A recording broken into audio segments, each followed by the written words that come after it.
Your view on whether the government would be right to U-turn on Huawei's involvement in 5G?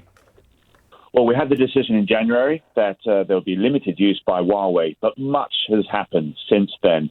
And most significantly is the new sanctions from the United States, which would make it very tough for any small business that operates with Huawei to actually do their business in the UK, because they would be banned then to do further work in the United States. So the National Security Council is meeting on Tuesday, and we are expecting a major decision. And the question is on that decision whether or not Huawei, as a high-risk vendor, is then kicked out immediately or in a couple of years or in the cycle of this equipment in a 7-year program. Some of your Conservative colleagues want to see Huawei gone by the end of the year. Do you think that's possible, feasible and preferred? I don't think that's possible. We have to bear in mind that we have the United States and Australia and others are very much encouraging us to get out. They don't trust Huawei. I don't trust Huawei either. There is no longer a distinction between the core and the periphery. You know, what's on the outside, what's important, and then what's just supportive. It's all part of one. That's how the technology is advanced. And let's not forget how we're becoming so reliant on the movement of data and digital in the digital domain. It's important that we get this right. It's important that it is secure.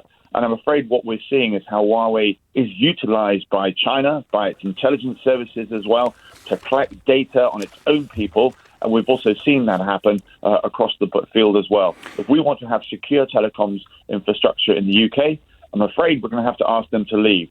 But on the specific point on the timing, let's not forget that BT and indeed Vodafone work with Huawei now. It would be commercially very costly for them to be booted out straight away. I suspect we will see a timeline for this to happen. I wonder whether you fear, as one of the papers did yesterday, indeed apparently ministers do too, a reprisal attack, a cyber attack from the Chinese should Huawei get ditched. It's being dubbed a cyber 9/11. Do you think that's a possibility? Absolutely, expect that to happen.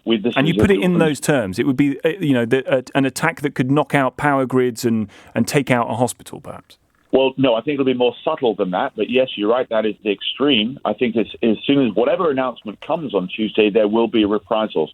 Let's not forget that when Australia demanded an investigation into the outbreak of COVID-19, an international investigation of people going in there independent, then China reacted by putting tariffs on some of the actual agricultural goods. So I expect this to happen in the UK as well. And this, for me, is actually a fundamental turning point. We need to finally stand up to China. We've been appeasing them for too long in the hope that they would mature into a trading nation, into one that we can actually trust.